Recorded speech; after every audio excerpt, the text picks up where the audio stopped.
The Committee on Homeland Security Subcommittee on Border and Maritime Security will come to order. The subcommittee is meeting today to examine the threat posed by drug cartels and transnational criminal organizations and the Department's unified effort to defeat those threats. I now recognize myself for an opening statement. At the subcommittee's first hearing this Congress, we examined the advanced techniques and tactics utilized by our adversary to evade or circumvent our border security efforts. Obscene profit margins power the cartel's ability to be creative, nimble, and entrepreneurial as they smuggle vast quantities of illicit drugs across the border. Threats posed to the nation by transnational criminal organizations whose influence extends beyond the immediate border zone and into the major metropolitan areas of the nation is a national security challenge. Now that we better understand the lengths to which the cartels will go to make the billions of dollars that they net every year, I want to shift our focus to the Department of Homeland Security's collective response and potential solutions for this immense task. I believe we should begin with the development of a counter-network approach that looks to disrupting every level of cartel operations, from the low-level scout on an Arizona hilltop guiding drug loads away from Border Patrol agents, to the local plaza boss taxing the movement of drugs and people through his area, to the cartel kingpins at the very top of the Sinaloa cartel. General Stanley McChrystal is famous for his phrase, quote, "It takes a network to defeat a network," end quote, and that thinking can and should be applied to the problem set of trying to defeat an insidious adversary that brings death and ruin to so many. Does DHF have a friendly network to defeat the cartel's network? This is the question that we're starting to look at today. Do we have a coherent transnational criminal organizational strategy? And most importantly, is the Department of Homeland Security organized in a way that sets us up for success? I look forward to discussing those questions in greater detail with our witnesses today. As part of the executive order on transnational crime recently signed by the President, the Secretary of State, the Attorney General, and the Secretary of Homeland Security and the Director of National Intelligence are all asked to improve the coordination of federal agencies' efforts to identify, interdict, investigate, prosecute, and dismantle transnational criminal organizations. I'd be interested in learning what role DHS will play in this administration's increased focus on TCOs. Beyond our strategic approach to counter the cartels, we need to be properly organized to fight them as well. In 2003, the Department of Homeland Security was created from 22 disparate agencies. Disparate, not desperate, disparate agencies. It should not be surprising that there would be significant growing pains before the agency would function as a truly unified department. Each component of the department, be it CBP, ICE, or the Coast Guard, has a tendency to operate in its own silo, without coordination required to make border and maritime security efforts successful, not to mention reducing redundancy and overlap. This can have negative effects on logistics, communications, and most importantly, operations.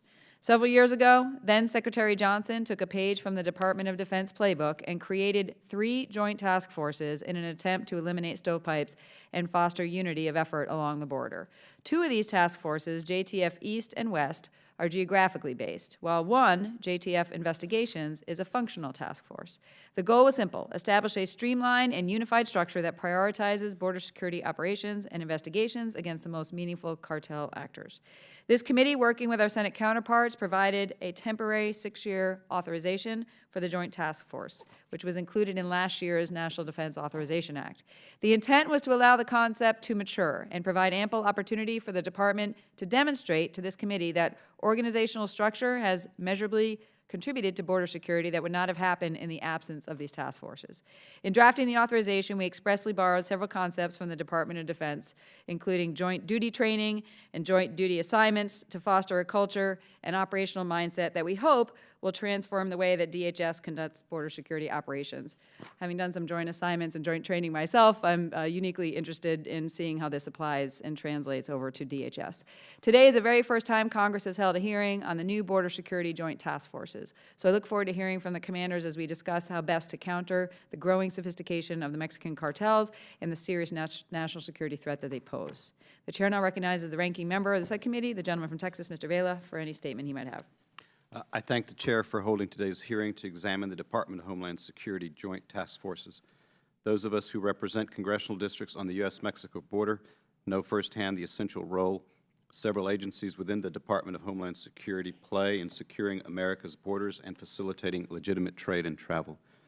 Integrating the operations of the 22 different agencies that came together as DHS has been a challenge since the department commenced operations in 2003. Nowhere is this truer than for border security.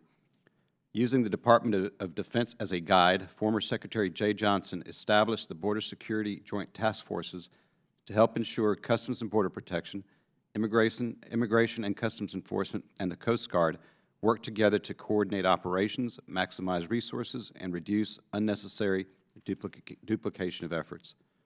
We know drug trafficking organizations adapt quickly to any real or perceived weakness in our security, shifting to new locations along the land border, using the ports of entry to smuggle their contraband across the border, or exploiting the maritime routes into this country. That is why it is so imperative that all of DHS work together to identify, disrupt, and dismantle the networks as quickly as they adapt to our operations. Each of these agencies must work together and with their federal, state, and local counterparts if we hope to combat the cartels effectively. With that in mind, I hope to hear from our DHS witnesses today about how the Joint Task Forces are operating currently, potential next steps, and the vision for the future. I also hope to hear from our Government Accountability Office witness about what prior DHS coordination efforts tell us about the likelihood for success with the Joint Task Forces. Ultimately, I believe a whole-of-government approach that includes border security, cooperation with foreign partners, and domestic demand reduction will be necessary to addressing the threat that illegal drugs and those who traffic them pose to our country. Getting DHS's role right will be essential to that important effort. I thank the witnesses for joining us today and look forward to a productive discussion. I yield back. Other members of the committee are reminded that opening statements may be submitted for the record. We're pleased to be joined today by 4 distinguished witnesses to discuss this important topic. Vice Admiral Carl Schultz assumed the duties as the director of DHS Joint Task Force East in August 2016. In this role, Admiral Schultz is responsible for his joint operating area, which covers the Caribbean Ocean and Eastern Pacific region and Central America. In addition to those roles and responsibilities, Admiral Schultz serves as Commander, Coast Guard Defense Force East, which provides Coast Guard mission support to the Department of Defense and combatant commanders. Commander Paul Beeson is the commander of the Joint Task Force West, with responsibilities for security along the entire southern land border and the coast of California. Previously, Director Beeson was the commander of Joint Task Force West Arizona and chief of the Tucson Sector Border Patrol. Ms. Janice Ayala, is the director of Joint Task Force Investigations, which prioritizes and integrates support for criminal investigations along both Joint Task Force West and East to mitigate the risk of terrorism, dismantle transnational criminal organizations, and reduce illicit traffic. Previous to this assignment, Ms. Ayala served as the Deputy Director of Joint Task Force West and focused integrated counter-network operations. Ms. Rebecca Gambler is the Director of the U.S. Government Accountability's Office, Homeland Security and Justice Team, where she leads GAO's work on border security, immigration, and Department of Homeland Security's management and transformation. The witnesses' full written statements will appear in the record. The chair now recognizes Admiral Schultz for 5 minutes to testify. Well, good morning, Chairwoman McSally, Ranking Member Vela, members of the subcommittee. It is a pleasure to appear today on behalf of the Department of Homeland Security to discuss Joint Task Force East and our efforts to address transnational criminal organizations and the threats they pose to the safety and the security of the United States. I request that my full written statement be provided earlier, be submitted to the record, as you noted, Madam Chairwoman. As the Director of Joint Task Force East and Commander for Coast Guard Operations east of the Rocky Mountains, my staffs collaborate across the Department of Homeland Security component agencies with the Department of Defense and with other interagency and international partners on a continual basis to deliver operational effect against transnational criminal organizations, commonly referred within the law enforcement community as TCOs. These TCOs are highly resilient, highly adaptive, and they require a whole-of-government solution to thwart their illicit activities. Our roughly 40-member JTF East team is comprised of members from Customs Border Protection, ICE, the United States Coast Guard. My 2 deputy directors, one is a Customs Border Protection Air Marine Director, and the other is from HSI. JTF's East geographic area responsibility or joint operations area is vast, as you noted, and that is included in my written statement, ma'am. Established to enhance unity of effort, build regional cooperation, and define operational priorities, the DHS Secretary gave the task force a wide mandate to achieve effective enforcement and interdiction across land, sea, and air domains in order to degrade these transnational criminal organizations, while facilitating the flow of lawful trade, legal commerce across our borders. At Joint Task Force East, we strive to lead the planning and coordination of DHS component counter-network enforcement operations directed at disrupting transnational criminal organizations across our joint operating area. To best coordinate across the many individual component operational entities, JTF East has adopted a Regional Integrating Group, or RIG, framework, with our initial focus being on the Eastern RIG, which encompasses Puerto Rico and the U.S. Virgin Islands, a region replete with transnational criminal activity. Under this RIG construct, our DHS components are working in close collaboration to develop standard operational plans that support regional surge operations aimed at weakening and defeating criminal networks. Our efforts aim to enable better information sharing and the optimal utilization of high-demand, low-availability enforcement assets, such as cutters, aircraft, small boats, as well as finite intelligence analysts and investigators. While still nascent in our development, the benefits of improved unity of effort to DHS mission accomplishments are promising.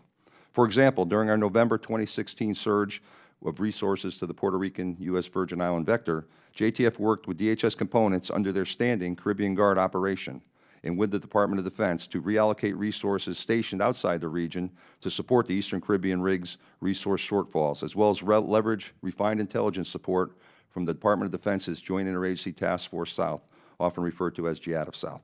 The collaborative efforts enabled the arrest of 13 individuals, the interdiction of 88 migrants from both shore and the sea, the seizure of 500 kilograms of cocaine, 28 kilograms of marijuana, 77,000 in bulk cash, and 2 vessels. These efforts also disrupted a nationally identified priority transnational criminal organization. As a director, I'm pleased that the unity of effort was enhanced across the components in pursuit of joint operational priorities. Our task force works to fill intelligence gaps between the maritime and land domains in order to cultivate a comprehensive perspective on emerging threats. And Joint Task Force East has been identified as the Secretary's single touch point in the event of increased or mass maritime migration. Zeroing in on the Joint Task Force shared operating area in Central America, we're supporting aggressive efforts to counter TCOs at the earliest possible points in their supply chains via increased collaboration with DHS and Homeland Security Investigations international attachés, the Department of Defense, international and interagency partners, efforts such as the JTF East-led Western Hemisphere Illicit Pathways Initiative, or what we refer to as WIP, promote information sharing and collaboration in the fight against TCOs in Central America by enabling partner nations to enroll, share, and collaborate on biometric data on migrants and special interest aliens transiting through Central America. In closing, I'm pleased to report that the DHS Joint Task Forces are enhancing unity of effort, building regional cooperation, and more clearly defining operational priorities. From my vantage point at the helm of Joint Task Force East, continued progress on these fronts is instrumental to defeating transnational criminal organizations and making America safer. Continued maturation of the JTS will strengthen the Department of Homeland Security and enable broader cooperation and coordination across the whole of government enterprise and internationally as well. Thank you for the opportunity to testify before you today, and I look forward to your questions. Thank you, Chairman Schultz. The chair now recognizes Commander Beeson for 5 minutes to testify. Good morning, Chairwoman McSally, Ranking Member Vela, and distinguished members of this subcommittee. Thank you for the opportunity to appear here today to discuss Joint Task Force West. During the hearing before this committee on February 16th of this year, we discussed the unique challenges faced by several DHS components in combating the threats posed by transnational criminal organizations.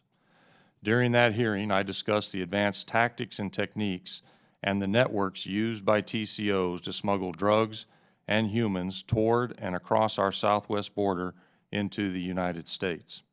Today, I'd like to discuss with you Joint Task Force West and some of the steps that DHS has taken to confront the threats posed by these sophisticated TCOs and their illicit networks. Thanks to the support of Congress in the past decade, DHS has deployed more personnel, resources, technology, and tactical infrastructure to secure our borders than at any other time in history. While DHS components are now better equipped because of these investments, we must continue to evolve to a more cross-functional operations model to counter a threat that exploits our jurisdictional seams. In response to the growing TCO threat, DHS has sought to capitalize on past successes realized through increased coordination between DHS components. Pursuant to the Southern Border and Approaches Campaign, we piloted a structure for coordinating operational integration, the Joint Task Forces.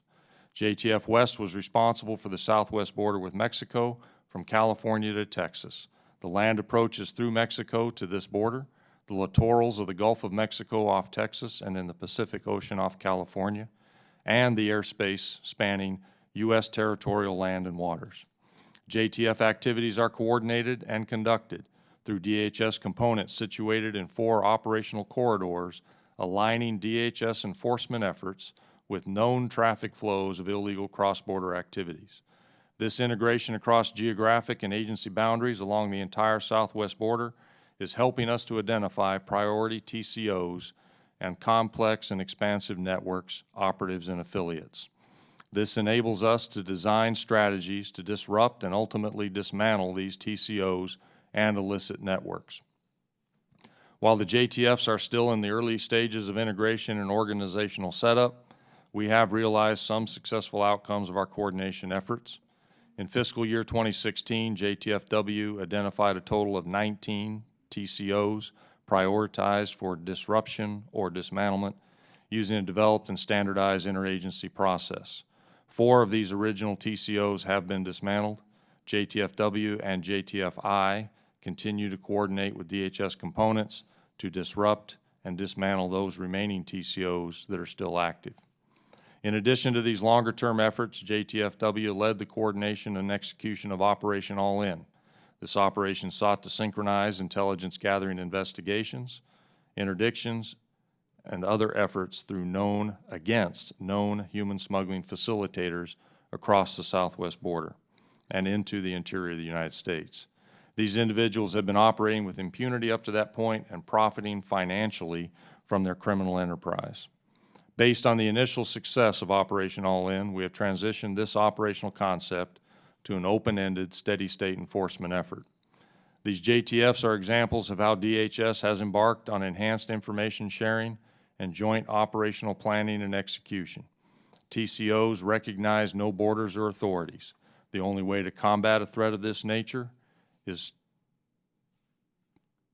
to leverage the collective capabilities of DHS partner agencies and governments. In support of the recent presidential executive orders related to immigration enforcement, border and national security, and the guidance set forth by DHS Secretary Kelly, JTFW will continue to employ its counter-network strategy against TCOs and illicit networks to enhance the safety and security of the homeland.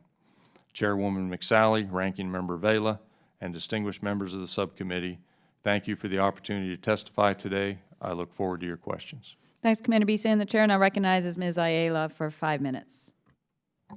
Good morning, Chairwoman McSally, Ranking Member Vela, and distinguished members. Thank you for the opportunity to appear before you today. As a Senior Executive of Immigration, Customs Enforcement, Homeland Security Investigations, I serve as the Director of Joint Task Force Investigations, or JTFI. JTFI, JTF East, and JTF West are responsible for establishing operational priorities and synchronizing capabilities. While JTF East and West are geographically focused task force, JTFI is a functional task force with no geographic boundaries established to improve the investigative functions within DHS, consisting of over 60 interagency investigators and analysts and operators, primarily from ICE, CBP, and Coast Guard. We utilize a process that prioritizes and integrates support for criminal investigations along the U.S. southern border and approaches to dismantle transnational criminal organizations, prevent their reconstitution, and reduce illicit flows. Our success depends upon a high level of cooperation, transparency, and communication in consolidating resources and leveraging unique domestic and international authorities to combat TCOs. The primary TCOs that threaten border security on the southwest border are Mexican cartels. Over the last decade, the United States, working with foreign law enforcement and military counterparts, has had sustained success in attacking cartel leadership. However, the success is countered by the fact that cartels are highly networked with built-in redundancies and adaptability. Cartels move illicit proceeds, they hide assets, and exploit vulnerabilities in the financial systems through trade-based money laundering, funnel accounts, and the misuse of money service businesses. We have an abundance of investigative tools in our arsenal to target money laundering and financial violations. ICE has assigned more than 1,500 special agents to investigate crime along the southwest border by TCOs, some of them assigned to the Border Enforcement Security Task Forces, which provide a comprehensive regional approach or response to regional border security threats. In addition to leveraging domestic assets, we work closely with attaché personnel assigned to 66 offices in 49 countries.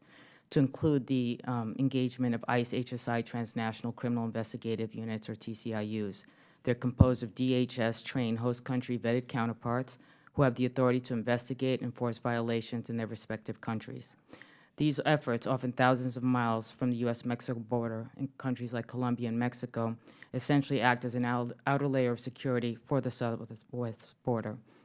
In fiscal year 2016, drug smuggling investigations conducted by the 5 HSI Southwest Border SAC offices resulted in over 6,000 arrests and nearly 4,000 indictments.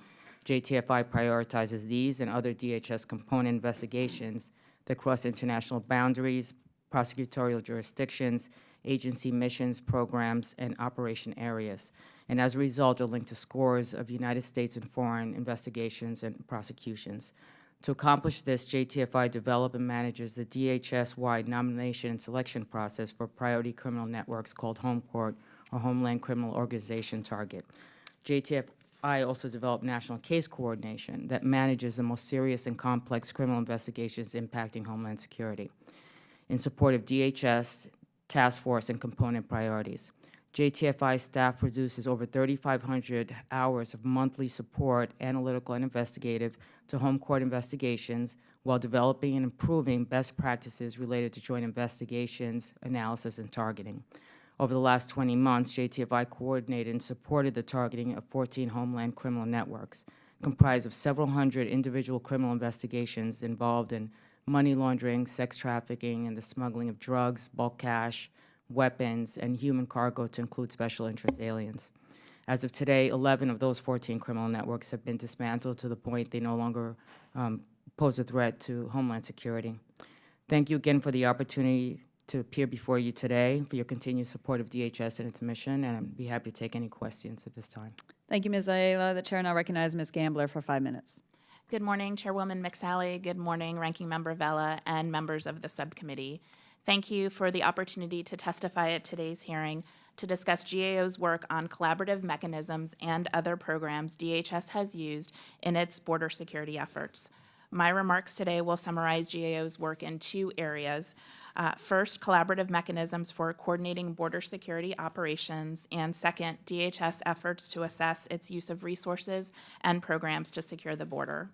With regard to the first area, over time, DHS and its components have used various mechanisms and task forces to coordinate and collaborate on border security efforts.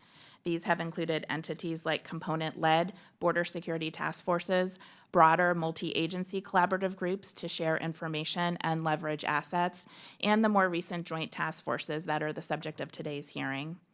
Our work on some of these different groups has identified various practices that contributed to successful collaborations, such as the sharing of resources and information and the building of positive working relationships. However, our work has also identified barriers or challenges to successful collaboration. These challenges included resource constraints or limited resource commitments by participating agencies and lack of common objectives. We previously recommended that DHS evaluate the effects of some of its past collaborative mechanisms to include collecting information on and reviewing best practices and identifying areas for possible improvements. Consideration of past successes and challenges could assist DHS's current task forces in building capacity and implementing their organizations. Through our work, we have also identified the need for DHS to strengthen coordination for specific border security programs.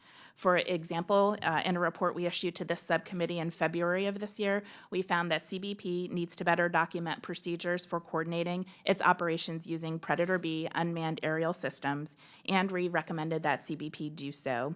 CBP concurred with our recommendation and plans to take steps to address it. With regard to my second area, we have reported on the need for DHS to strengthen its efforts to assess the effectiveness of a range of border security programs and resources.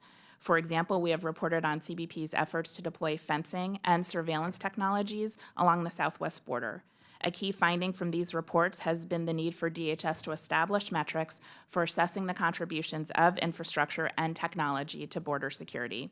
In particular, while CBP collects data that could be useful in assessing contributions to border security, such as the location of illegal entries, CBP has not developed metrics to make these assessments, and we have recommended that CBP do so. In other areas, we have reported on the need for CBP to strengthen its data collection or methodologies for reporting results. For example, in a February 2017 report for this subcommittee, we recommended that CBP improve its practices for collecting and reporting data related to Predator B and tactical aerostat operations to help the agency better assess the effectiveness of these operations. We also reported in January on steps CBP could take to strengthen its methodology for calculating recidivism rates, which is the percentage of aliens apprehended multiple times along the southwest border. In particular, we found that CBP's methodology does not account for an alien's apprehension over multiple years or apprehended aliens for whom there is no record of removal from the United States and who may remain in the country. Among other things, we recommended that CBP strengthen its methodology for calculating recidivism by accounting for an alien's apprehension history beyond 1 fiscal year and excluding aliens for whom there is no record of removal. In closing, we will continue to follow up on and monitor actions DHS and its components have taken in response to our recommendations across a number of border security programs, assets, and efforts. The ability of DHS and its components to effectively assess and measure the contributions of various border security task forces, programs, and assets is important for providing insights on current border security investments and can help inform future decision-making. This concludes my oral statements, and I'd be pleased to answer questions members may have. Thank you, Ms. Gambler. I now recognize myself for 5 minutes for questions. I think my experience in the military, to include moving past Goldwater Nichols in 1986, is probably a strength and a weakness in the way I look at this. But I think what we're talking about here is as if we were a couple of years into Goldwater Nichols and trying to review what the military services and how they were organizing jointly and how effective they were. So we're early on in this process, and I really do appreciate the efforts to be focused more on unity of effort and more joint in the way we address these issues. We're in a resource-constrained environment for sure, as many of you have referenced. My first thought, Admiral Schultz, when I was looking and deep diving into JTF East and what you're doing is, it seems like there is potential for redundancy with JIADIS South. Now, I realize they have a specific mission and authorities, but we all have the same objective here, right? To interdict transnational criminal organizations and illicit flow of traffic coming from South and Central America into the United States. And so when I know there's different authorities, but we're responsible for authorities here. But we have similar objectives here as a country. When we're talking about interagency, whole of government, specifically to address the issues more in the maritime domain, I think about, if you have 2 different operation centers, 2 different computer systems, overhead, all that comes with that, is there a way for us to think outside the box? And can you just comment, based on your experiences also at Southcom, right? You're at Southcom, on is there a place for us to look freshly at the JTF East is focused on Homeland Security. JIADIS South is trying to be more and more the interagency focused area. Like, where is there a place that we can find better synergies, perhaps, even between those 2 efforts so that we're not, even on overhead and air conditioning bills, spending where we don't need to, just to have more of a unity of effort? Well, Chairwoman, thank you for the question. And clearly, there's always a better way to look at every problem set. I would say, I think you have an understanding of JIADIS South. They've been in existence here for about 26 years now. It is probably the most recognized global interagency operation that gets after the counter-threat network, particularly for drugs. That's their origin, and that's really where their authorities lend them. Under 10 U.S.C. 124, they do the detection and monitoring business for the Department of Defense. They have no law enforcement authorities, as you know, with your defense background and homeland duties, and that's where they turn over the end game to either our 7th or 11th District Coast Guard operations. I think where you see the task force, Joint Task Force East and JIADIS South lash up is they're very complementary. We try to leverage what they call the critical movement alert system. We just did some recent operations back in November, as I mentioned in my oral statement here, most recently in the last couple of weeks of March, surge operations down in Puerto Rico on the U.S. Virgin Island, Puerto Rico vector. That's a vector where there's quite a bit of cocaine coming out of South America. There's a lot of violence, weapons, money moving back south through Puerto Rico. And JIADIS' focus because it's resource-informed like everything else in the federal government, has been very much in the Eastern Pacific, in the Western Caribbean. About 85% of the drugs that come out of Colombia are in the Eastern Pacific. But there's also threats in Puerto Rico. Puerto Rico, part of our U.S. soil here, we've got some responsibilities down there. JIADF and us work there. We were able to enhance unity of effort with the DHS components. We're able to link, and I think this works well with my dual status as the Coast Guard Atlantic Area Commander. I have operational forces east of the Rockies and the task force. We can work in that space where we bring resources to the DHS components. We link in DoD capabilities, a linkage with JADF South, and we get after the threats most pressing to the homeland. So I think they're complementary. Could there be an eventual changing of authorities for JADF South? I think so. But I think if you look at the origins, if you look at the resourcing right now, there's some muscle movements there that are fairly significant to tackle. In the interim period, I think we are working very well together, and I think, again, the military status that I bring dual-hatted allows some linkages there. My recent experience in Southcom, I think, also plays well to that, because bringing the heft of DoD and all that capability and capacity down to working with an HSI attaché or a small team in a foreign location or even a place like Puerto Rico, there's different lexicon there. And I think that's sort of that middle space we work very well in, ma'am. Absolutely, and I would like to follow up with you, again, just to think outside the box, whether there needs to be new authorities to look at this freshly for the best, at this moment in time, whole-of-government approach, you know, to address this problem set.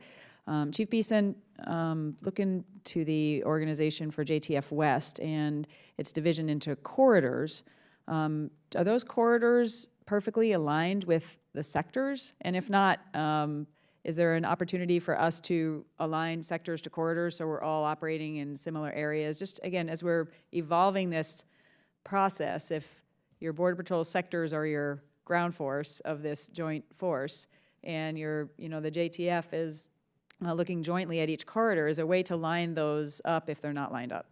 Is that being looked at all? I want to say that they are aligned. As I think about the corridors, there are four. The California corridor, which covers the two sectors in California. Arizona corridor covers the two Arizona sectors. West Texas, New Mexico covers two sectors. And then you've got the South Texas, which has three, the Laredo, Del Rio, and Rio Grande Valley.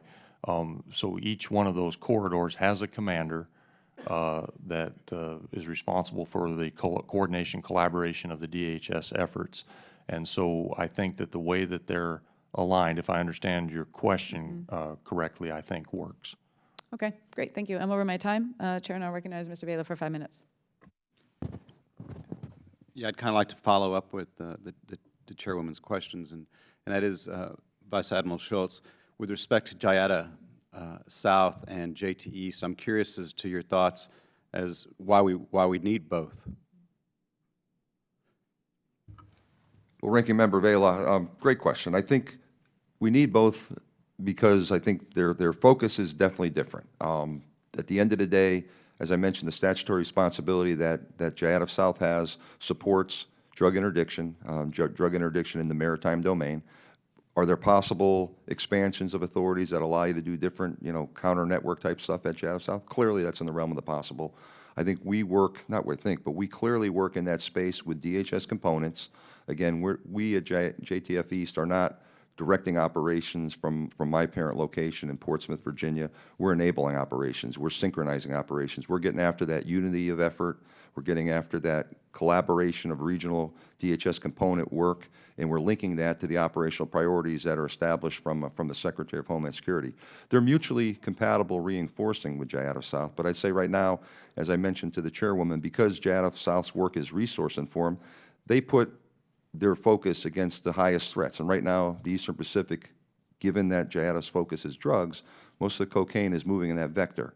We support that. I mentioned in my oral statement that we're organized under these regional integration groups. We have an Eastern Pacific RIG. That's one of our frameworks. It's very well-standing and well-oiled. Back when Chief Beeson and I were stationed out in California in our previous assignments, we worked this coastal California corridor, and the partnership was terrific there. And when this whole joint task force model started up, the question was, why don't you just take that collaboration of willing and nationalize that? It worked well there. I've been other places it didn't work so well. March forward, we have these task forces now. I think we leverage that learning, that coordination at the tactical level. And that's where you get the differences. There's the DHS components, there's the local, state, federal tie in there. Then you got JADF that's got a national mission getting after drugs. But again, as the chairwoman suggested, there's always ways to revisit authorities, broaden authorities. The question would be, you know, how do you resource that? How do you fund that? What's their bandwidth to take on too many different things? They are the best in the world at their counter-narcotics in the maritime mission right now. I'm not sure what happens, you know, if you don't commensurately resource that and you just put more work on them. You may take your eye off the ball and not be as effective at your primary mission at the end of the day. So I know we have JADF South, we have JADF West, right? It's stationed in California or Hawaii? JADF West, sir, is out of Hawaii. Okay. Do we have another JADF, or are those the two JADFs? Sir, under the counter-narcotics framework, there's JADF West, JADF South. There's other JTFs under the Department of Defense that do different things, JTF North, JTFs that support different entities. But I think in the realm I believe you're asking, it's West and South. And I'm not anywhere familiar with the work of JADF West, but my question for you, Chief Beeson, is basically the same thing. What do you see as the distinction between what JADF West does and what JTF West does, and maybe you could comment on your thoughts in terms of the reasons that we need both as well.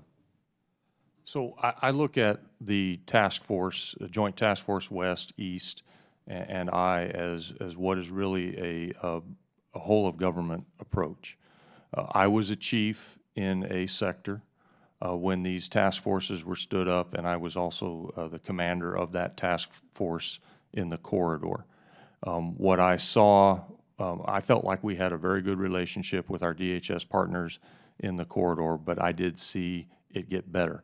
We were able to get more assets to come together and look at threats, to identify priorities, and then take the actions that we needed to take against the priorities, the appropriate law enforcement consequences.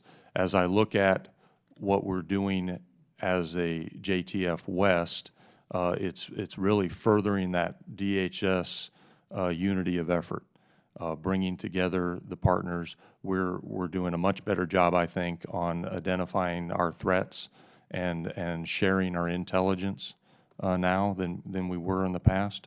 And I think that this task force is a way to continue that effort, to continue to align the DHS assets as we go after these transnational criminal organizations. Yeah, and I'm running out of time as well. So what does JADF West do that's different than what JTF does? Well, like you, I have to admit I'm not real familiar with JADF West. Fair enough, and I'm out of time, but Ms. Ayala, maybe we can explore later. I kind of have the same questions with respect to JTF investigations, HSI, and HIDA, but we can address that later. Thank you, Mr. Vela. The chair now recognizes Mr. Rutherford from Florida for 5 minutes. Thank you, Madam Chairwoman. You know, I just had the distinct privilege to go and visit Task Force West, and I have to tell you, I came back much encouraged by what I saw from the Joint Task Force operations.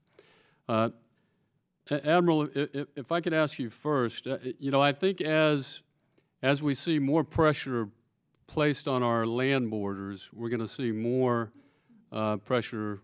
You know, as I heard it explained several times, when you squeeze the balloon, the air goes to the ends, and particularly in San Diego, we saw that with the Paga boats that started making the end runs, but you responded to that, and now to disrupt their business model, they're being forced to go hundreds of miles out to sea and around. I think the highest I heard that they even went up to San Francisco Bay, I think they said one time, and I realized that wasn't practical for their business model. So my question is this: on the maritime response, I know y'all have some very old cutters and things, but can you talk a little bit about the needs? Now I'm shifting kind of to Joint Task Force East, I think, because I'm being from Florida, I'm really concerned about those maritime corridors over there. Can you talk about the threat when we tighten up the Rio Grande Valley and how that's going to impact our JTF East? Yes, Congressman. Clearly, if as you noted, the balloon analogy, if you squeeze a balloon, the pressure sort of releases elsewhere. So when there's a focus on the land border, clearly there's an enhanced risk of more maritime smuggling. You know, we and our partners patrol the waters routinely. We're paying great attention to that. Some of the stuff, the manifestation we saw, as you talked about California with the Panga threat, that was marijuana in large quantities, some methamphetamines coming up. It used to be human smuggling on the waterfront there. We stymied that with this JTF-like model before in that collaborative environment, just working with our DHS partners, and I think that shows the power of what the task force is, what enhanced collaboration, unity of effort, federal, state, local linkage can do together. So we're very much aware of the pressure at the land border, and I say we are constantly, because of our partnerships, because of the shared intelligence, the fusion of intelligence, I think if we see a trend, a threat vector that moves land smuggling to the maritime domain, we'll be ready for that. Thank you. Thank you. And Chief Beeson, I will first tell you that having dealt with span of control quite a lot in my previous career, I did not see. I thought y'all had a very good span of control in the JTF, and another thing that I know is this: you cannot build relationships in the middle of a crisis. You can only access the relationships that you've already built. And one of the things that I noticed about HSI and the Border Patrol working together across the border, that there's a lot of relationship building going on there that I had no idea existed, and that was eye-opening. And the ability to integrate your intelligence, your communication, and your response on the border to respond to those invasions was quite impressive. So my question is, Chief, what technologies would you say are needed to in each of your sectors to better achieve that detection so that we have a good response time? You know, what I saw in Tucson was excellent. The big pipe and the intelligence work that was going on there. Can you talk a little bit about what you need in some of the other sectors where I saw less technology? So as the commander for the Joint Task Force West, my responsibility is to leverage a whole government approach against counter-network operations, against the TCOs that are out, violating the borders. In my current capacity, I'm not the technology guy. That would be to the component, to Customs and Border Protection, so I would want to defer to them on their technology needs. I can tell you that they're varied and quite extensive. As you saw when you were out there, the terrain is vast, it's diverse, and so the technology to address that's going to be pretty complex, and we have to get back to you from them on that. Thank you. I'm out of time, but let me just say, Ms. Ayala, the HSI folks were doing a fantastic job working across that border, and congratulations to all of you on JTF. I think it's working well. Thank you. The chair now recognizes Mrs. Demings from Florida for 5 minutes. Thank you so much, Chairwoman, and to our ranking member as well, and to our witnesses this morning. Thank you for being here. Admiral Schultz, yesterday the Commandant of the U.S. Coast Guard was quoted as saying, even though the services he commands faces the same readiness concerns as the other military services, the Coast Guard is left behind while other branches of the military receive budget increases.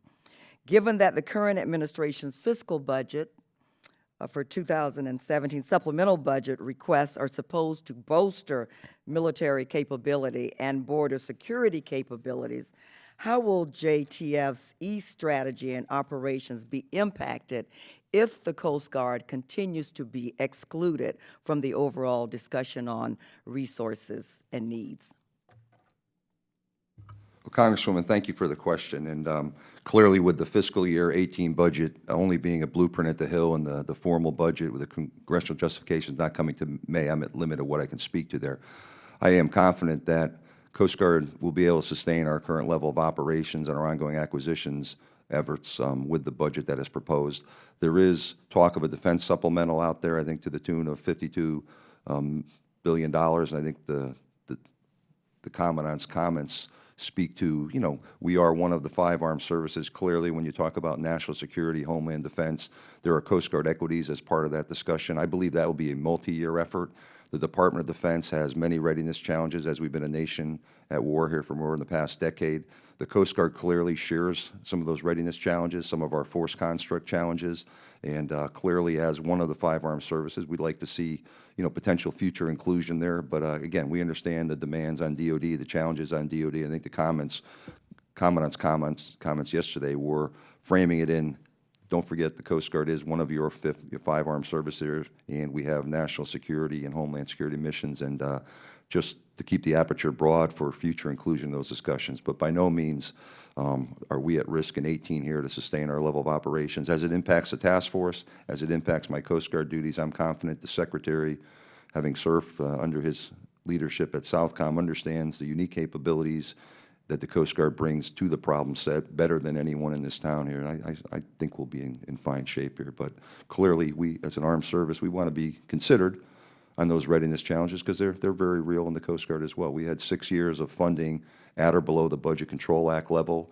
and I think when you play that forward, looking back, playing forward, that's about a 10% loss of purchasing power. And so we do have some readiness challenges. But Isn't there a recommendation to cut the Coast Guard's budget by 28%? And are you saying if that occurred, that there would be no effect on your readiness to meet your responsibilities? No, Congressman, I'm saying that the 18 budget, which has been bantered around in the press, is pre-decisional. There's talk about cuts in there. I'm not going to speak to that.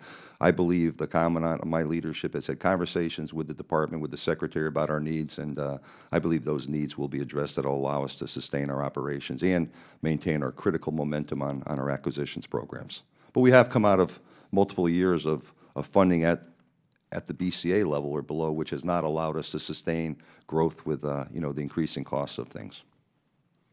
Okay, thank you. Chief Beeson, it's good to see you again. Thank you for being here. How has the creation of JTF West affected the way CBP and its DHS partners interact with other state, local, and federal law enforcement, as well as tribal partners? The local level corridors, so there are within JTF, as I mentioned, there are the 4 corridors.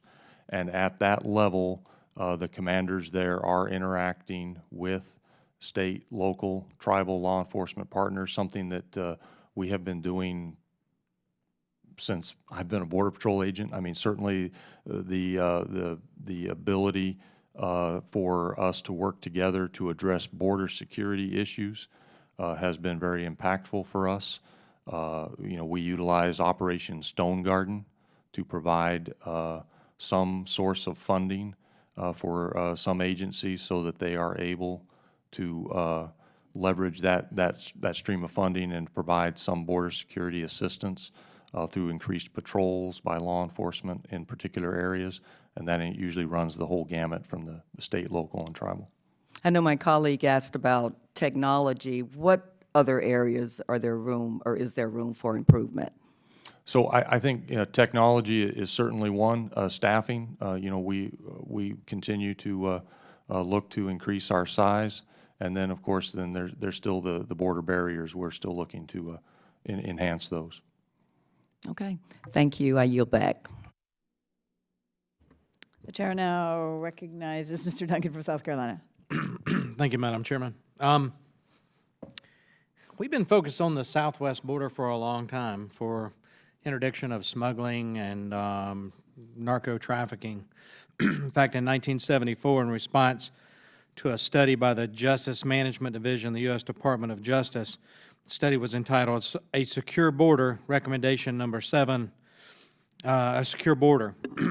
And recommendation number 7 of this study suggested the establishment of a Southwest Border Intelligence Center, now known as EPIC, led by the DEA and staffed by representatives of that agency, U.S. Customs, and now probably 15 other agencies involved in EPIC. I visited that center, and I point out 1974, and here we are in 2017.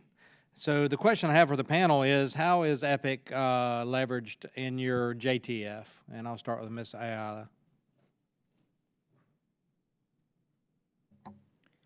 Well, JTFI as a functional task force is primarily involved in the improvement of the investigative process. And of course, part of that is to leverage as much intelligence as possible. Our main goal is to focus on a customer service model, the special agent in the field working on investigation. EPIC, just like all of the National Capital Region Centers, are leveraged to ensure that that there is no duplication of efforts, that there's significant deconfliction, and that we're maximizing the broad knowledge that there is out there and the capabilities of our interagency partners. So from that perspective, we are utilizing EPIC, but mostly in our models, we're looking at transnational criminal networks and how they impact Homeland Security. So we're focusing in on prioritizing those threats and then creating models that actually enable us to look at a network. So instead of looking at individual targets or organizations, we're looking at multiple cells and organizations that are supported by multiple sources of supply, money launderers, and illicit pathways and other illicit support systems. And that's the breadth of what we're looking at. So we're not looking at individual intelligence or small organizations. We're looking at networks that are impacting the international arena, that sometimes are the subject of dozens of investigations and hundreds of arrests and indictments and prosecutions on both sides of the border. Mm-hmm. Thank you, ma'am. Admiral, on the east with Air and Marine, I mean, I visited EPIC, so I've seen some of the capabilities. Are they helping you guys, I guess, triangulate and find the aircraft and the marine assets that are maybe smuggling contraband or drugs into the country? How do you utilize EPIC? It's just for my edification, really. Congressman, most of our maritime activities here through the transit zone are coordinated through JIADA South. But JIADA South has linkages across all the federal intelligence centers. They have international linkages with Interpol. We have representations there from, it's more than a dozen international partners. So that is the fusion point or the consolidation point. So there's a relationship there with the DOJ, the justice centers, and the El Pasos of the world, El Paso Intelligence Center. So that's sort of our fusion point. And when all that works through one lens, it is fused, it is the best intelligence, it's pushed out to our operational resources. You know, at the end of the day, the best capability for us with my Coast Guard hat on, which is complementary to the task force hat, is a Coast Guard cutter, a major cutter with the capability of carrying a helicopter in the back, ideally an airborne use of force capable helicopter, which can shoot out the engines. A lot of the threat is fast boats smuggling about 1,000 plus or minus kilograms cocaine. When you can push that intelligence from those centers through JIADA South to the tactical operational units out there, whether that's a Coast Guard law enforcement detachment on a Navy ship or on an allied partnership or a Coast Guard cutter, there's patrol aircraft, we can leverage that intelligence. We have visibility through all the national intelligence capabilities on about 80% of the maritime activity. We action about less than a third of that, about 30% of that. So there's really a capacity discussion here. We could roll more drugs up out of the transit zone with more capabilities, but we're pretty darn good at doing what we do. It's more of a capacity discussion, and we reach back to all those centers like EPIC to fuse that information and give us the best ability to target our efforts. It's intelligence-driven operations is really what we're driving for. Because we're capacity constrained, when I was a young ensign, 33 years ago, we were boring holes in the ocean, just out there sort of aimlessly patrolling, looking for some vessel that might move through our patrol box. Today, we, with specific information fused through JIADA South, we can go not quite to the spot on the map, but we can get pretty darn close, launch an unmanned aerial system from the back of a cutter, put a DOD patrol aircraft over top, and we can get on that vessel and create an endgame, an interdiction or disruption at sea. Right. Well, thank you for that. I chair the Western Hemisphere Subcommittee on Foreign Affairs, and so I meet with leaders in Panama and Costa Rica and Colombia, and one thing that they keep driving home is apprehension of drugs in large bulk shipments as they're coming out of Colombia is more effective than those parcels being broken up and smaller as they migrate north, being broken up even into backpack size parcels to be brought across the border. So the question I have, I guess for you, Admiral, but Ms. Ayala may answer this. How well are our partners working in Panama, Costa Rica, really Honduras, El Salvador, the whole Central American isthmus, but Colombia as well? Can y'all touch on, is it effective working with our foreign partners on this? And if you can make it quick, the Yes, sir. time's- Congressman, absolutely, it's effective. The partner nations, when I talk about the JADF successes, the Coast Guard interdicted more than 200 metric tons last year with our interagency partners. When you roll up the contributions of the other partner nations, I think there's about 340 metric tons taken out of the entire transit system. About two-thirds of those cases have a partner nation connection. About 35 to 40% is a partner nation endgame asset, a boat, a cutter, a naval ship from one of those countries does the interdiction. Sometimes that's informed with U.S. intelligence that we can push through, the right filters to them. Sometimes it's a DOD or a Coast Guard or CBP aircraft that brought that Guatemalan special naval vessel to the scene. So I'd say the partnerships have grown exponentially in recent years. DOD does some support and capabilities for them. Border Patrol, Coast Guard, CBP, we are training them. We have a persistent presence in those countries. We have attachés, we have liaisons. So I would tell you that's a very good news story. Sometimes that story, I think, is lost in the collaboration. But our partners are in that fight because they're kind of caught as the meat in the sandwich. The end users of drugs in the United States, the source country in the Indian Ridge, and Central America, feeling that squeeze that manifests itself with people showing up at our southwest border. All right, gentlemen's time's expired. Thanks for your leniency. The chair now recognizes Mr. Correa from California for 5 minutes. Thank you, Madam Chair. General question to all of you, big picture statement. Vice Admiral Charles Ray, the last meeting we had here, mentioned that the Coast Guard was unable to interdict, his words, 580 known smuggling events due to capacity challenges. Sounds to me like he just didn't have the assets to interdict those 580 known smuggling events. And some of the comments you've all made right now, which is working with other countries, collaborating with other countries, and given the fact that we are all limited by resources and trying to come up with an optimal resource allocation in terms of investing our taxpayer dollars, what would you say would be our highest yield in terms of asset investment going forward?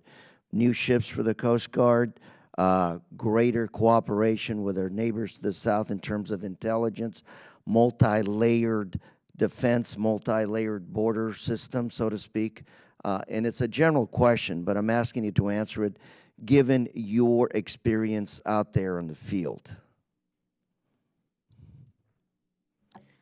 I would say probably a little bit of both on the multi-layered and the foreign investment. But I will say that as we look at criminality and our opportunities to engage it, we always want to engage it as far away from the U.S. border as possible. So investment in capacity building with our foreign partners is always crucial to us. How? Specifics. Well, in many cases, in working with Department of State, our intention is to train them to be able to investigate better, to be able to work with host countries, to strengthen some of their laws or some of their capacities, to engage in investigative searches with them. Every year, we do engage in that type of investigative search where we deploy HSI, CBP, and DOD personnel to Central America and other countries to work on priority investigations that have impact on both sides of the border. These type of operations, just in short time, yield up to like 800 arrests, identification of 32 transnational criminal organizations, the dismantlement of 9, but mostly to identify the networks and look for vulnerabilities that we can exploit so we can better attack the adversary further away from the border. So international. So that's based on local intel that you pick up from sources outside the U.S.? Yes, and sources in the United States also. If I can add, Congressman, I think it's a really important question, and it gets at the heart of what has been a key finding from GAO's work on border security programs and investments, which is that the department has not established those metrics and those assessments to provide information for looking at which investments are yielding which types of results and to help inform decision-making, whether it's technologies, whether it's additional infrastructure, whether it's additional manpower. And that's why the department putting in place some of the metrics that we've been recommending through our work is so important. Thank you.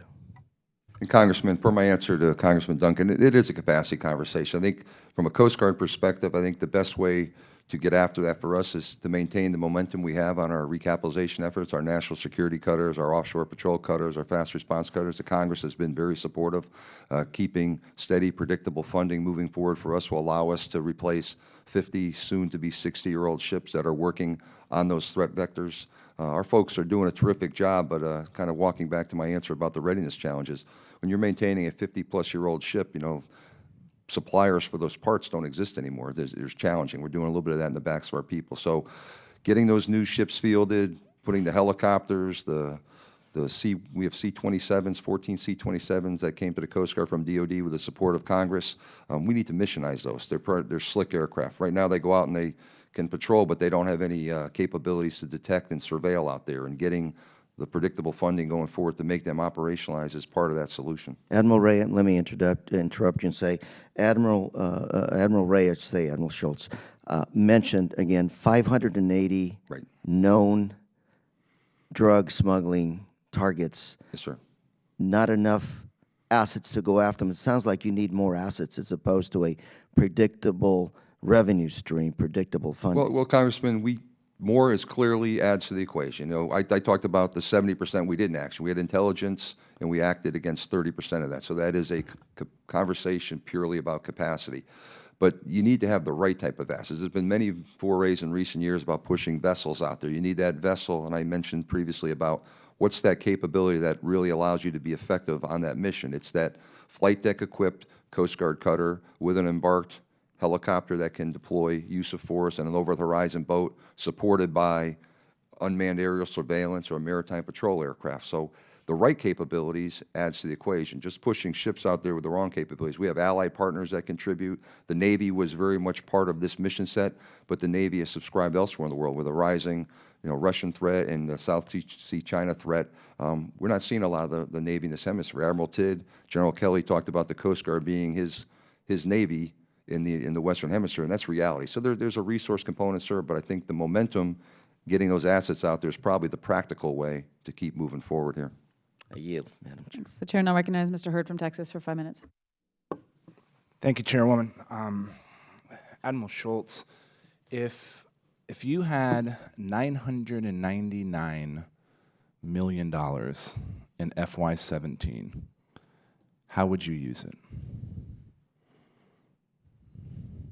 Or how would you suggest it be used in JTF East? Congressman, I'd have to first get some more people to execute $999 million. I have about 40 people. If we had additional resources in JTF East, kind of agnostic to the number, talking about additional resources, we would build on the momentum we have. My goal, since I've been here the last 8 months, is we're the startup JTF East. I say we're like the commercials that talk about BASF. We don't build it, we make it better. We don't direct operations, we empower operations. Let me redirect the question. If Coast Guard, and again, I know you're wearing your JTF East hat, right?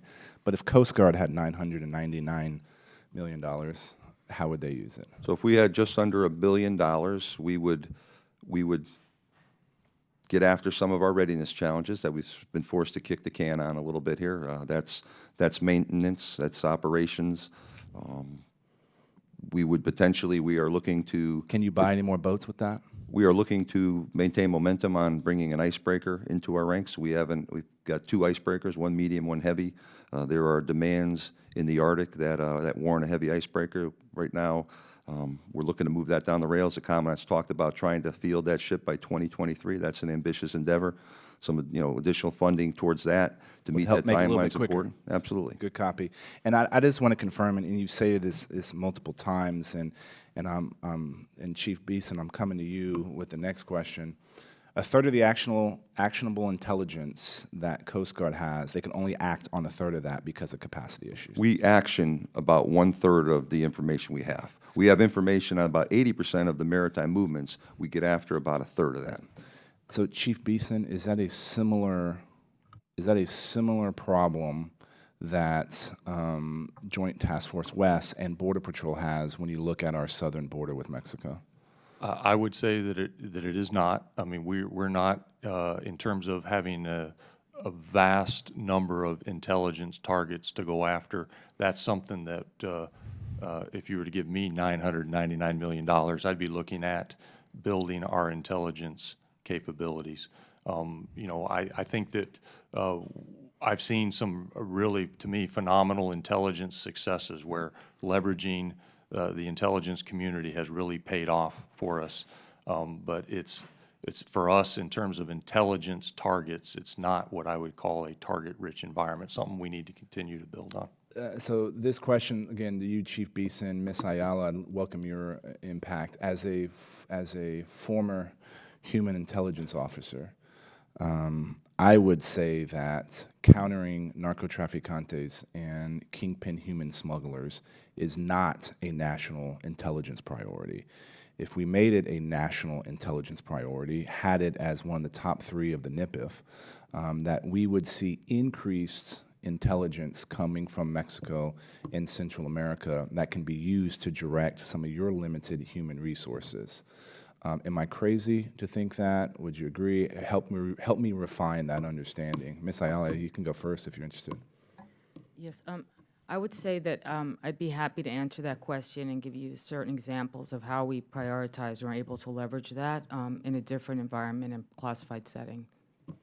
Sure. So are you happy with the amount of intelligence that is being produced on the 19 criminal organizations that are operating in Mexico?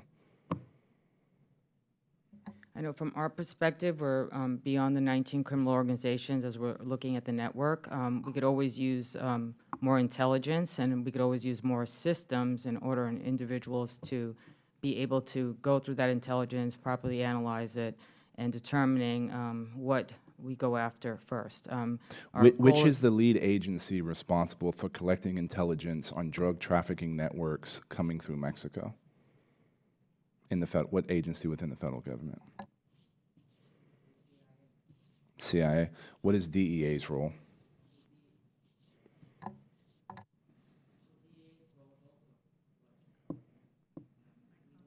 Can you microphone? DEA's role is also to be overseas and collect intelligence. But as we know, and as being a former military operator, and I know that you have a background, significant operator, there's a lot of other individuals that are out there doing that work and funneling it through different places. So again, I would be happy to discuss that with you in a different environment. Great. We're going to go through a second round here. I want to talk about the process and prioritization of air assets. So we have 2 geographic JTFs, and then we have your Air Force is Air and Marine. Can you guys talk me through the process of how you prioritize requirements for specifically ISR air assets, and who makes the decision on where those air assets go and how nimble that is? And then, Ms. Gambler, I think you talked a little bit about this related to the Predator B. I want your perspective after I hear. So, like, obviously you may have competing requirements, so who decides where the air assets are going, and how quickly does that turn, and is it modified on a daily, weekly, monthly basis? Chief, either you guys want to go first, Chief? So I'll go back to having recently come from the Tucson sector. We had an air tasking operations group. So it was basically all of the providers of air support within the corridor, primarily the Office of Air and Marine. There was some DOD support. We did get some state and local support, and even Civil Air Patrol provided support to us. So they're meeting on a biweekly basis, sitting down, looking at getting an intel brief to start with. Okay, here's what we're seeing. Here's where we see the activity occurring, the threats, things of that nature. This is where we think we're going to need air support, and then plugging in based on that. So the priorities are set by the commanders in the field. Primarily, the agents in charge at the stations are saying, these are my priorities. Those would come up and get vetted at the sector level, and then those would be the priorities for that group for that time period. But just to clarify, is it stays static within the corridor? I mean, there's not easy movement of air assets across corridors or between task forces the way if we were being really fluid, we would prioritize more fluidly across corridors and task forces, as opposed to like everybody having their own little air force within a corridor or a sector. That makes sense. So I think I understand what you're saying. That's not how we're currently operating. Okay, that's what I understand. I just wanted to. Chairwoman, I would say when you move to the maritime domain, Yep. and I'll walk back to an example of Chief Beast and I in the past, I would say it's actually quite well integrated. So let's look at Puerto Rico. So we have Coast Guard helicopters based out of Puerto Rico. Sometimes we'll forward deploy a more capable 60 helicopters. Sometimes we'll deploy a CASA 235 Maritime Patrol fixed-wing aircraft. We work with CBP down there. They fly Dash 8s. We do joint air tasking, so there is coordination. So if we have a target that, let's say the Coast Guard longer range capability, the CASA picks up a couple hundred miles south of Hispaniola moving in, we can do a handoff to a CBP aircraft. We can hand that aircraft off to a Coast Guard helicopter, track that to the beach. We can bring in Coast Guard maritime forces. We can bring in a CBP Mike boat that's a Midnight Express or a safe boat. We can bring in Fura, which is a local law enforcement.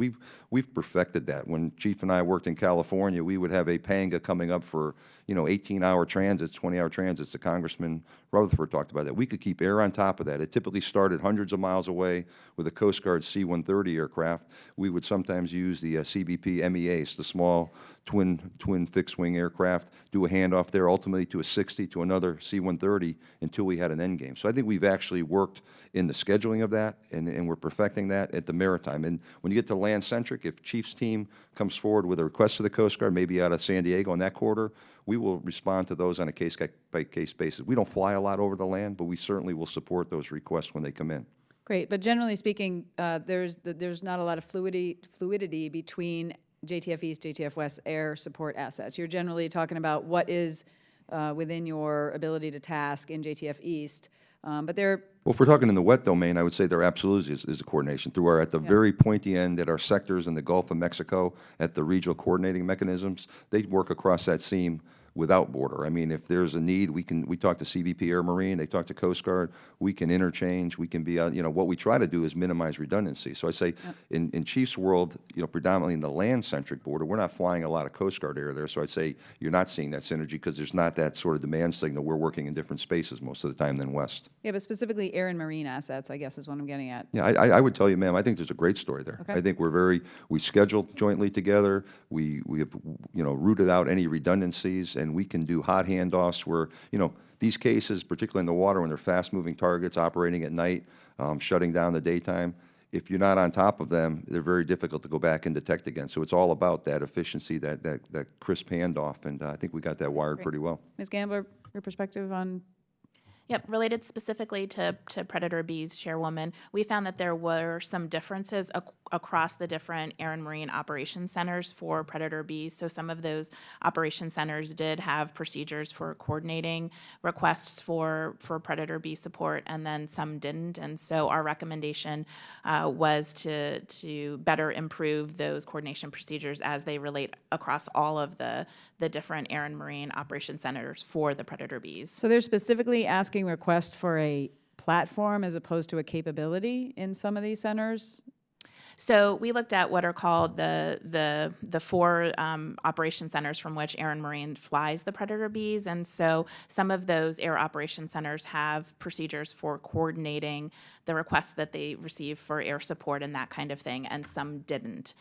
So hopefully that clarifies. And so our recommendation was related to strengthening those coordination procedures and making sure they exist across the different operation centers from which Predator Bs fly. Yeah, my only point is, again, I'm coming from my military experience, you don't ask for an asset, you ask for a capability, and there are other manned surveillance capabilities out there. So if you need intelligence, you don't say this is the platform I want. And so an intelligence process needs to look at what the requirements are, what the prioritization is, and then what platforms can meet that requirement. Not I need my Predator today is all I'm getting at. So okay, I'm over my time. So you want another round? Hey, thank And I'll you, Madam recognize Ms. Chair. Correa for 5 minutes. Question to everybody again, but I'll start out with Ms. Gambler if I can. About a decade ago, the Department of Homeland Security deployed physical infrastructure, fence, wall, anything you want to call it, and technology in the southern border. At the request of this committee, the GAO ultimately issued a multiple reports, many of them not too favorable, showing mismanagement, cost overruns, and ultimately led to the cancellation of the SBI Net Technology program. To this day, CBP lacks a metric to show how these kinds of investments or that investment a decade ago actually contributed to our security, border security. So my question to you is, in general, lessons learned. Are we heading down that same road today, which is essentially, again, investing heavy sums of taxpayer dollars, not sure of what the ultimate return will be in terms of security, securing our taxpayers and citizens? I think there are several lessons learned from GAO's past work looking at DHS's efforts to deploy infrastructure and technology. One, Congressman, you already mentioned, which is the need to have in place performance metrics to be able to assess what we're getting out of those investments. The second one relates to DHS oversight and management of these acquisition programs. We've reported on technologies, infrastructures, and even in other areas that DHS doesn't always follow its own acquisition management processes, and because it doesn't always follow those processes consistently, it leads to some of the things you mentioned, Congressman, in terms of schedule slippages, cost overruns, and performance is less than what is desired. And so it's important for the department as it moves forward with acquisition programs to ensure it's following its management processes, that it's testing the technologies that it's putting out there to make sure that they operate in the environments where they're being deployed. And so I think those are two key lessons learned from GAO's work on border security technology and assets. So again, it's a matter of rolling out some matrix to assure that we're watching the results of these investments. And number two, constant vigilance to make sure that what we bought is what we're getting. Management and oversight are two important words there, Congressman, yes. Thank you. Any other comments from the rest of the panel? Madam, I yield my time. Thank you. Mr. Rutherford, do you want a second round of questions? Chair now recognize Mr. Rutherford from Florida for 5 minutes. Thank you, Madam Chairwoman. Ms. Ayala, could you talk a little bit about one of the vulnerabilities of the TCOs is once they move their drugs north, they got to move their money south. And I know, speaking with a couple of the HSI agents, they spoke about some very good coordination of effort that identified a particular bank that I think was moving like $20 million. Could you talk a little bit about that and how that can be replicated across the whole Joint Task Force area? Okay, I'm not sure specifically which case that you're referring to, but I will tell you that, I mean, obviously the components here specifically, HSI has over 40 years of money laundering expertise that dates back to the Bank Secrecy Act. So we have a lot of experience in a lot of different areas and a lot of, obviously, authorities that help us to intercept, whether it be cash or look for vulnerabilities in our financial systems, whether they be funnel accounts or the misuse of certain things. And we also work with private sector in order to develop best practices. I can tell you that we were looking at all of the movements of bulk cash on the way down, and not just at the border, but throughout the United States and pipelines. We're working, obviously, to seize assets in bank accounts. Obviously, some of that is difficult when we're looking at funnel accounts and the rapid way in which they move and the way that that system is used in order to then remove money near the border and then try to bulk cash it out. So those are certain ways and many vulnerabilities along the way for the organization. Where it becomes complicated is their use of trade-based money laundering, which of course is in large scale and involves billions and millions of dollars in money that's going south through trade investments that are not what they appear. So one of the main things that we do in JTFI is prioritize the top threat criminal networks, and many of them involve money laundering investigations. So we're looking at the complete network, and we're prioritizing these same investigations that are in the field so that we can lend value to them and increase the possibility, not just for seizures, but for increasing prosecutions and the seizure of assets. Thank you. Chief Beeson, could you talk a little bit about Big Pipe and how that works in Arizona, and why something like that hasn't been replicated in the Rio Grande Valley sector? So Big Pipe is a platform, a software platform. How I can explain this, but basically it provides a secure method for law enforcement that have an account that can sign into it to chat. There's like a chat room, if you will, about what's going on within the area of operations. There's also the ability to downlink video from an ISR platform that might be out operating in the area, either the Predator or a helicopter with a camera mounted onto it. And so what they're doing is it's just a way for folks operating within the tactical operations centers to look at what the threats are, request assets, maybe do some coordination of resources.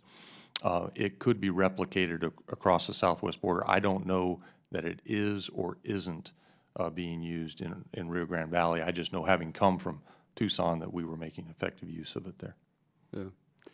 But I don't believe they're using it.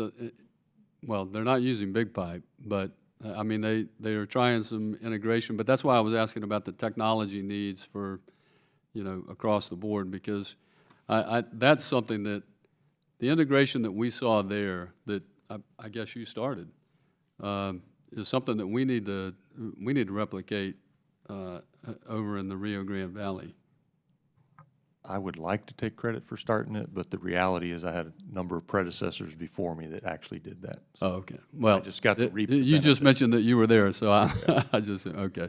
Thank you. I yield back, Madam Chair. Thank you. Still have some more questions, if you guys don't mind. Bear with me here. Ms. Ayala, can you share with us, I know we're in an unclassified setting, the presence of TCOs within the United States, within the 50 states? I mean, I've seen some different numbers out there about how many cities we have a pretty significant presence of cartel activity and operatives. Can you just share your perspectives on that at the unclassified level? Well, I probably can't really go into the numbers and specifics of city by city, but what I can tell you is that our strategy is to pursuing every element of those transnational criminal organizations from a network point of view, whether they're in China, coming up through the southern border and approaches through the border and into, Chicago, Detroit, or wherever that is. That we're looking at all of the sources of supply, the distribution, the transportation networks, and putting that together and looking at supply chain investments and seeing how we can look for vulnerabilities in their actions along the entire crime spectrum to be able to then pursue some enforcement action against them. So they're everywhere. We have transnational criminal organizations in every city across the United States, and we're working to minimize the impact in all those cities. Is there anything that we can do, that Congress can do, to help your activities to combat cartel activity within the 50 states? Well, I think that when we look at individual agency missions and goals and some of the infrastructure that we build to support that, sometimes we look at it in stovepipes. So, for instance, when we're looking at the hiring of special agents for criminal investigations, we often forget that we really need, forensic auditors and financial experts and other analysts and other missions to support that effort. And even if we were able to take on everything we wanted without prioritization, we would still need more assistant U.S. attorneys and more infrastructure in the court systems to be able to support those investigations. So I think looking at a holistic approach to what hiring 10 Border Patrol agents or Office of Field Operations or Coast Guard would require as far as investigators and all of the support infrastructure as a whole, I think would help in our endeavor. Great, thanks. Back to just overall effectiveness of the JTF so far. Can each of you, can you think of an example, I know we're in an unclassified setting, of a case or a mission or something that you saw now that we have JTFs that show that JTFs are effective? Like, had we not had this new construct, perhaps you wouldn't have been able to operate in a way that impacted a specific mission? Like, can you give any examples that actually show that what we're doing here is increasing effectiveness? So, what I was going to say, we're filling 3 distinct gaps in DHS capabilities, things that we are doing now that weren't available for, that we developed jointly, most of us together in our integrated teams. So in the past, DHS lacked a mechanism to prioritize the top transnational criminal networks, and now we have. We developed the home court process, and the deputies of all of the components and the task force directors and the heads of all of the investigative services are on there. We also lacked a way to consistently tie together and manage all of the investigations, operations, arrests related to a criminal network. And we were able to develop that, which is comprehensive criminal network analysis, which we did not have before in the department. And we also were able to develop national case coordination, which now manages that and is able to coordinate across the entire domain and spectrum. And the main thing, thirdly, though, is that we've been able to focus on the investigative process of work, which we really necessarily did not before, and the criminal investigative process, and looking for ways to support that through technology and weaknesses. So this enables us to have better cross-programmatic and cross-domain visibility. And our strength is in the interagency team, the broad knowledge that they're bringing together to the national centers. Because of that, we've been able to do things like not looking at ways of maybe couching future metrics, but in ways of value-added statements. Like, for instance, like in a human trafficking investigation and network that we assisted in and did comprehensive criminal network analysis, we were able to expand the knowledge of the network by 200% in half of the time, which builds in all those efficiencies and man hours. In addition, that resulted in tripling the number of indictments or more than tripling, from 10 to 12 to 38. And how does that matter? Because then now it's harder to reconstitute itself. And in this case, because it was human trafficking, obviously prevented people to continually be victimized or create larger victims. And I can go on in many different No, that's areas, great, but, thank yeah. you. So you're a fan of the JTFI organization, it sounds like. I'm a fan of my team and Yeah. the support that I receive from my executive agent and my Right. partners in W and East that support those efforts. Commander Beeson? I always forget that button. I think that a couple of examples for me come to mind. Most recently in Arizona, a capacity was needed by the team out there in order for them to further their investigative efforts. So that capacity request came into Joint Task Force West. It was then sourced out, and then we did source it also to Joint Task Force I. They have been able to meet the capacity request, and so they'll be getting that resource down to Arizona, if it's not there already, for them to utilize. And I think that that's something that prior to the task forces, that probably would have gone just up one particular stovepipe and might not have been met. But I do think it was met. Additionally, I think of some, bringing together, bringing in citizenship and immigration services into the task force has enabled us to identify, very recently, within the last couple of weeks, individuals who were pending immigration benefits in the U.S. that we know were engaged in narcotic smuggling in Mexico. And they're not going to get those benefits now. And that's, to me, something that certainly adds value. That's great. Admiral Schultz? Chairwoman, I would tell you in a couple places. First and foremost, I think our DHS partners have collaborated well in the past. I think we have upped that game. We are able to bring in capabilities and capacities from outside regional locations towards better end effect against transnational criminal organizations. Our recent efforts in Puerto Rico, where we linked in DOD linguists, we linked in DOD analysts, we brought in P3 support that wouldn't normally support that vector.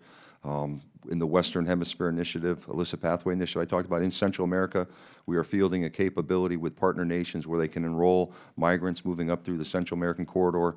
We can enroll them. We have biometrics as they move across, they leave the Indian Ridge, they show up in the Darien, the jungle regions there, they move through the Darien into Costa Rica and up the chain. We enroll them, the partners see that. As they move up, their stories change. You start to dial in on what are those folks with these changing stories. At what point do we need to get a partner nation lashing up with the U.S. law enforcement folks to figure out who that person really is before they present at the southwest border. So I think there's many places. I use the metric that when I reach out to my DHS partners in the field and they say, hey, we want more support from you, to me, that's the greatest testament. We're building relationships, and they're asking for more support to be more effective in their work. Great, thank you. All right, the chair now recognizes Ms. Berrigan for 5 minutes. Thank you. I just left a meeting with the Secretary Kelly, and I didn't have an opportunity to get a clarification, so I was hoping maybe somebody here maybe to allude on this.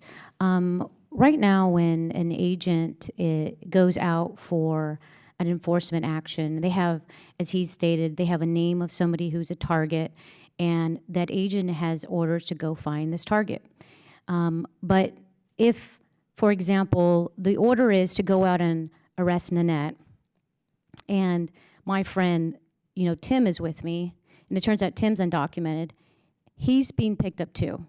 Are there any policy memos or any guidelines that are being used on prosecutorial discretion as it pertains to collaterals? I would say that that's a question that I would leave for the component to answer. From a joint task force perspective, what we're looking at is the targeting of human smuggling organizations and people involved in the fraudulent processes and abuses along the way. So our warrants or our arrests would be involved, large transnational criminal networks involved in the process. Is anybody else up here that might be able to shed some light on this? So I'm the director for the Joint Task Force West for Arizona. So we are, like Director Ayala, we are focusing on transnational criminal organizations. CBP is focusing on border security. We're not in the business of that you just described. That's not within our portfolio at the moment. We're focusing on the actual border itself, border security there. Okay. Ms. Ayala, Mr. Trump wants to add more enforcement and removal operations. What does that do to the workload of Homeland Security investigations? Well, I think we just had a bit of a discussion on any time that we increase the number of enforcement removal or CBP officers, that there's always a correlation between the number of HSI investigators that you would need in order to support the investigative process. I know there's a ratio out there that we could probably look at that I'd be happy to maybe get to you as far as how many investigators to other operators within the department.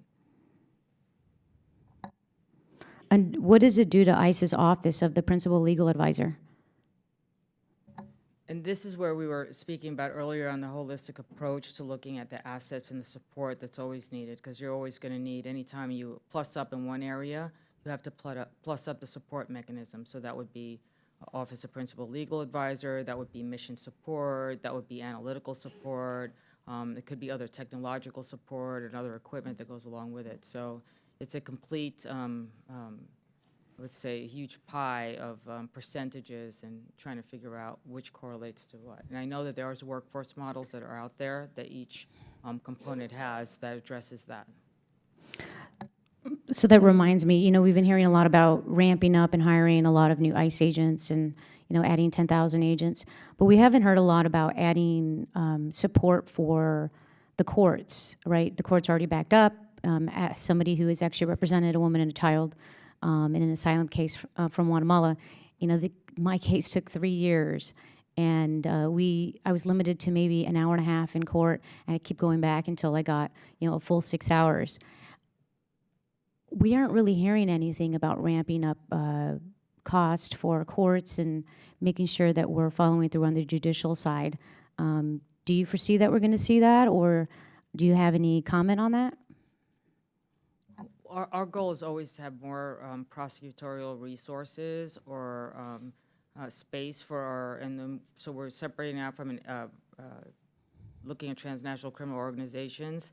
We could go out there with all the assets we have and make 20 times more cases, but if we don't have the prosecutorial resources to take those investigations, if we don't have pretrial services to go through and meet all those individuals, and if we don't have detention space to house them, then we can't take on those number of cases. So that's why there's prioritization everywhere. So we could definitely support the increase of support in all aspects of government that correlate back to our investigative process. Okay, and then last question is to you, Vice Admiral. You know, I was hearing about the possible cuts for the Coast Guard and TSA to put down to build a border wall. How do the Coast Guard's aging assets limit your ability to carry out your missions? Well, Congressman, I would say due to the terrific capabilities of our folks and the commitment, we're getting the work done with our aging assets, but you can only squeeze so much life out of a ship. You know, we've got ships that are 50-plus years old. With the help of Congress, we have momentum to recapitalize those ships, our offshore patrol cutters. We just awarded the contract back in September to build the first 9 of what will be hopefully a fleet of 25. We're just had the ceremony in Seattle here for the Coast Guard Cutter Monroe this past weekend, where the Secretary was involved in the Commandant. That's the most capable platform we've had. So at the end of the day, predictable, sustained budgets allow us to continue our recapitalization efforts, get those old ships out of service, put new ships on there. The new ships are more capable. The living conditions for the men and women on board are much more adequate, and you know, we want to continue that momentum. I think we're on a good trajectory to recapitalize the Coast Guard. Clearly, we can do more with more, but getting those old ships out and new ships fielded is really a critical part of our continued success. Great, thank you. I yield back. Chair now recognize Mr. Correa for some final questions. Thank you, Madam Chair. You know, gentlemen, if you looked at the border area, 100 miles plus, 100 miles plus minus north-south, if you looked at it economically, it'd probably be one of the world's largest economies, probably one of the top 5 economies in the world. It's just a lot of economic activity in that area. And so it behooves all of us to try to coordinate our activities north and south of the border when it comes to a lot of these criminal elements, because, of course, otherwise we'd be fighting a war, so to speak, with one head tied behind us. Chief Benson, a minute ago you said that through your coordination, a person that was about to get immigration benefits was denied those benefits because you had intel that that person had been engaged in narcotics activities in Mexico. How did you come up with that information, if you can say? Not sure that I can in this setting. Be as general as you can. It was the result of an investigation. So as the result of investigation, which is the gathering of information, gathering of law enforcement intelligence, they were able to determine that that was the case. Any of those investigations with coordination of assets or government south of the border? I don't, thinking of that particular event, it does not come immediately to mind. I'd have to take that back for the record. Here's one of the, one prior life as a state legislator in California. One of the complaints I had from folks in the Tijuana area was the lack of coordination with immigration folks when it came to following individuals that had criminal records, especially when it came to deportations. In those days, and I don't know if it's still the case, deportation, you open some gates, folks would walk out into Tijuana, and the folks on the southern side would know that if you were deporting somebody based on a speeding ticket or that person was a convicted murderer that was now being released into Mexico. So my question is, in general is, do we have coordination with Mexican authorities to make sure that we can follow some of these bad hombres, so to speak, not only north of the border but south of the border, to make sure that folks are kept in check that should be kept in check? So I believe the answer is yes. We are routinely, before we remove anybody to Mexico, we provide Mexico with a list of the individuals, and I'm speaking specifically for CBP in terms of the folks that we remove, with a list of the individuals that are being removed and the reasons for it.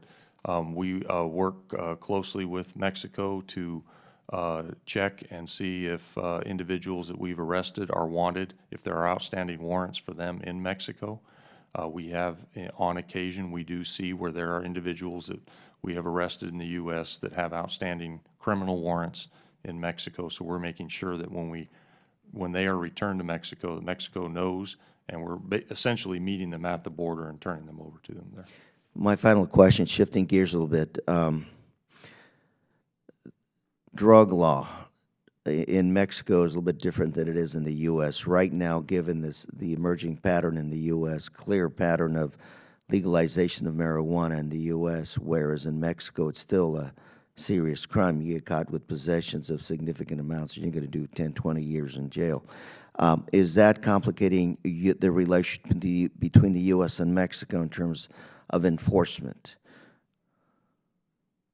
of drug? Congressman, I would tell you that policy? the government of Mexico remains a key partner, I think, in the land domain on the drug enforcement, on the maritime domain. We have a great working relationship with CMAR, which is the Mexican Navy. We'll be meeting with Mexican counterparts here coming up in April. You hit the nail on the head. I mean, there's key economic trade across the border, and our challenge is to disrupt these TCOs while enabling that trade to continue to happen. If you look at Mexico, you know, from my time at Southcom, everyone focuses at the goal line defense at the southwest border. I think Mexico's focus is clearly their Guatemala-Mexican border. If you think about this as a layered defense of why are folks showing up at our border, most of these days are Central Americans, not Mexicans anymore. It's that instability in in Central America by the transnational crime that's ending up there. That's where the drugs land. Most of the drugs land in Costa Rica now, increasing amounts, in Panama, in Guatemala. Guatemala is the first stop country for most of the drugs. That's the violence that comes with the drugs. There's a question about breaking big bulk drugs that you could interdict at sea down to small stuff. Once it's in the land domain, it's very much a problem set, and there's a tremendous violence that's associated with that. So I think the Secretary's view is push the border out. You partner with the Mexicans where you can at our land border, but clearly at their land border with Guatemala, that's part of the problem set as well. And we have a very good working relationship across our respective components, and I think the task forces have to complement that, but not create new entities and new partnerships with the Mexicans that confuse them. And I think there's existing strong relationships here that we'll continue to build on. Thank you. Madam Chair, I yield the remainder of my time. Thank you. I want to thank the witnesses for their valuable testimony and members for the questions. Members of the committee may have some additional questions, and for the witnesses, we'll ask you to respond to those in writing. Pursuant to Committee Rule 7E, the hearing record will be held open for 10 days. Without objection, the committee stands adjourned.